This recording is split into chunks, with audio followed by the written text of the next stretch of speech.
Berjumpa lagi murid-murid. Hari ini kita akan belajar matematik tahun 3 tentang bundar nombor.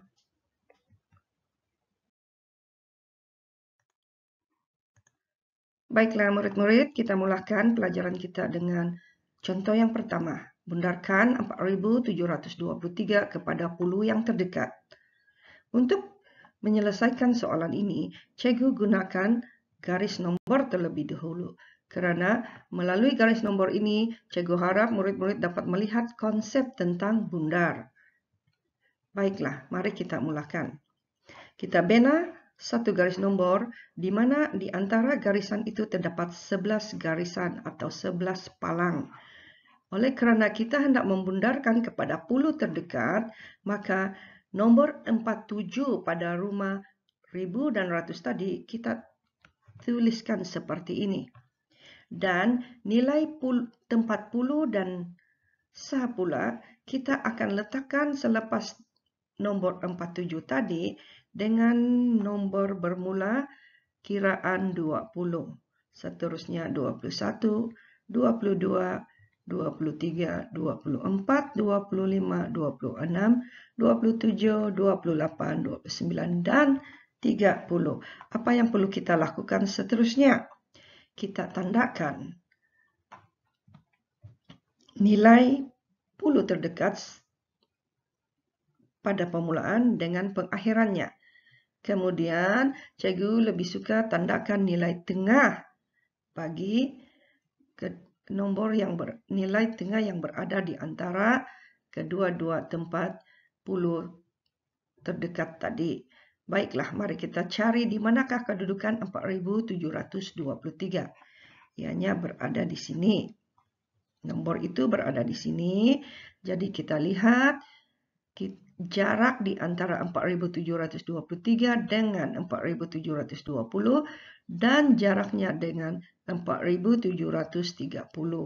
Daripada jarak ini kita dapat melihat bahwa 4.723 adalah dekat dengan 4.720, manakala ianya jauh daripada 4.730.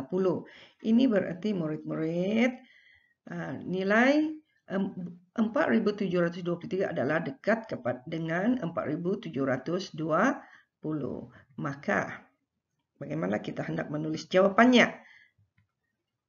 Ya, kita tuliskan, ambil nombor yang terdekat tadi, tuliskan ke dalam ruangan jawapan. Artinya 4.723 apabila dibundarkan kepada puluh yang terdekat menjadi 4.720. Baiklah, kita akan lihat contoh seterusnya untuk lebih memahami tentang bundar.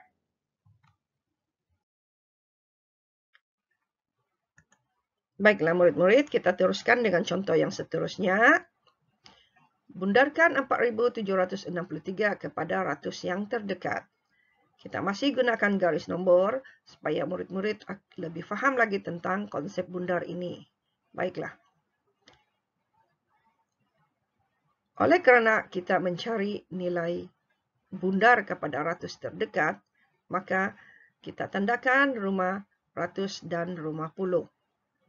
Apa yang kita lakukan seterusnya ialah letakkan nilai 4 rumah ribu ini pada setiap palang dalam garis nombor ini.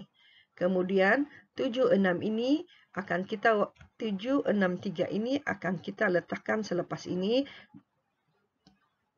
dengan bermula nilainya ialah 700, 710, 720, 730, 740, 750, 760, 770, 780, 790, dan 800.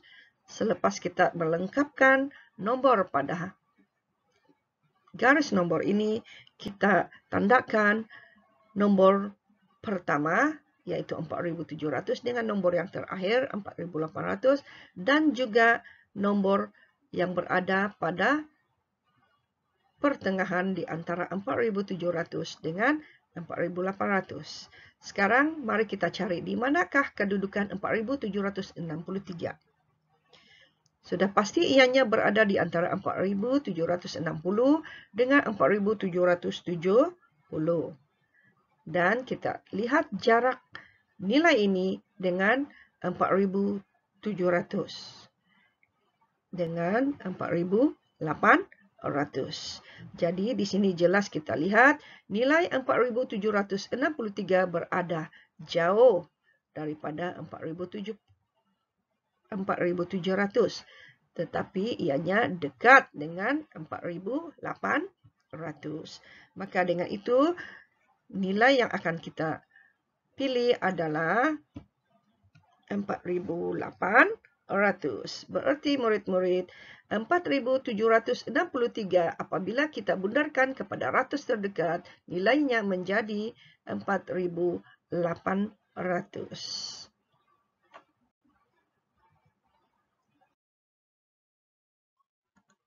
Baiklah murid-murid, mari kita lihat soalan ini. Bundarkan 1.673 kepada 10 yang terdekat. Kali ini kita gunakan kaedah petak, yaitu kaedah yang tidak memerlukan kita melukis garis nombor lagi. Apa yang perlu kita lakukan ialah kita tuliskan nomor 1673 seperti ini. Kemudian petak itu kita masukkan pada rumah pulu dan rumah sa kerana kita hendak membundarkan kepada pulu yang terdekat. Seterusnya, pada bahagian atas ini, nilai 73 ini kita mulai dengan nilai 70 dan diakhiri dengan nilai 80. 73, sekarang mari kita lihat 73 adakah ia hampir dengan 70 atau hampir dengan 80.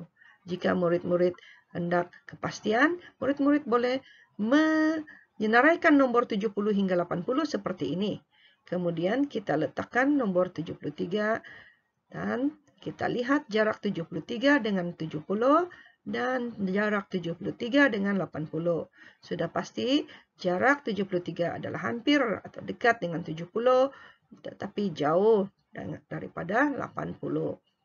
Oleh itu, 73 tadi adalah dekat atau kepada 70. Bagaimana kita hendak menulis jawapannya, murid-murid?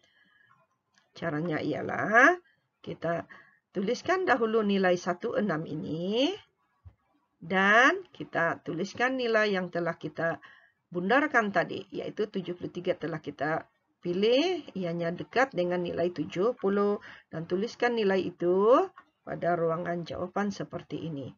Itu berarti 1673 apabila dibundarkan kepada pulu terdekat, nilainya menjadi 1670.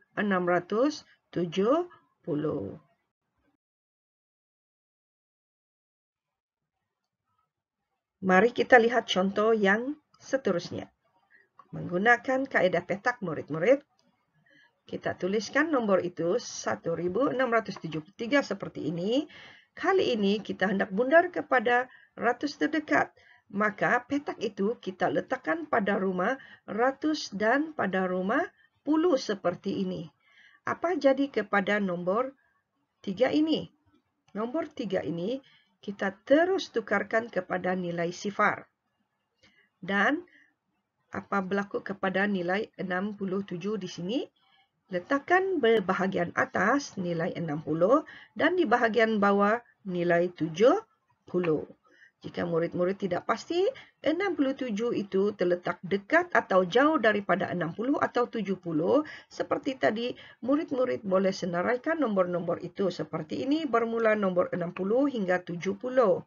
Kemudian tandakan nilai yang hendak kita cari dan lihat jaraknya. Sekarang kita dapat melihat bahawa jarak 67 adalah jauh daripada 60 tetapi dekat dengan 70. Oleh itu kita akan memilih 70. Bagaimana kita hendak menulis jawapannya? Kita letakkan nilai 1 pada rumah ribu dahulu. Kemudian 67 ini kita gantikan dengan 70. Kerana 67 dekat dengan nilai 70. Dan sifar ini, 3 yang telah kita tukarkan kepada sifar tadi, kita tuliskan sahaja seperti ini. Maka jawaban bagi 1673 apabila dibundarkan kepada ratus terdekat ialah 1700. 1673 setelah dibundarkan kepada ratus terdekat, nilainya menjadi 1700.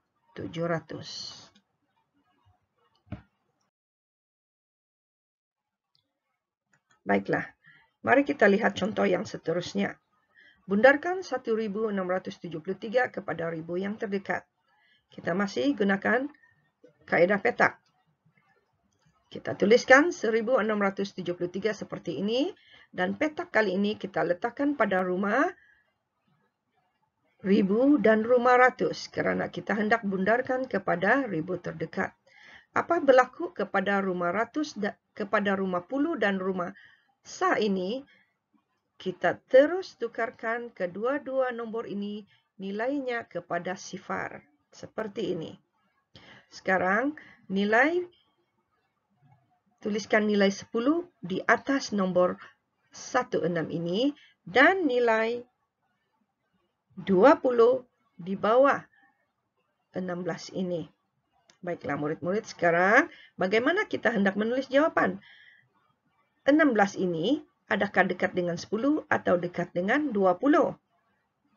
Ya, pasti murid-murid sudah mengetahuinya bahwa 16 ini adalah lebih dekat kepada 20. Oleh itu, cara kita menulis jawaban ialah kita tuliskan nilai 20 dahulu, kemudian kita ambil sifar atau nilai sifar-sifar di rumah puluh dan sa ini dan letak di ruang jawaban seperti ini. Jadi, berarti 1673 apabila kita bundarkan kepada ribu terdekat, nilainya menjadi 2000.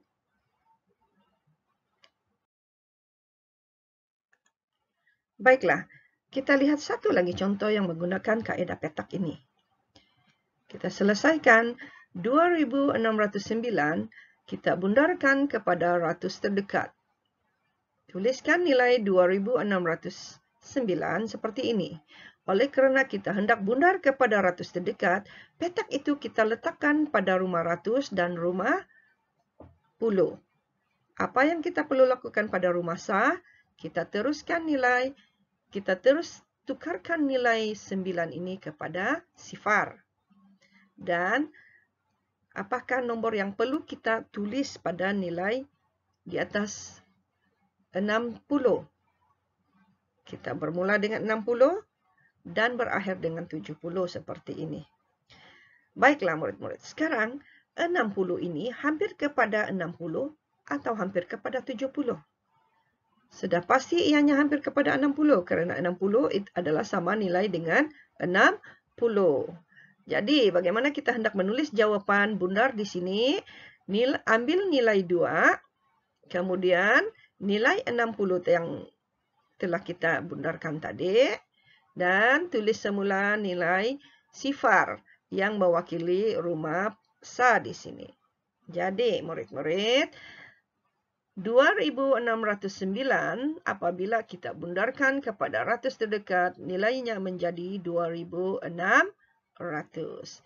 Cikgu harap murid-murid faham dengan cara petak ini dan dapat menguasai tajuk bundar yang kita belajar pada hari ini.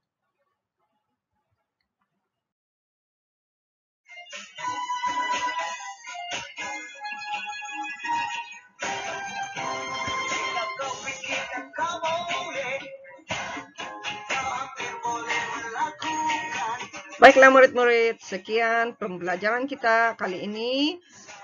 Cikgu harap murid-murid dapat memahami apa yang telah cikgu ajar sebentar tadi dan dapat menguasai konsep bundar.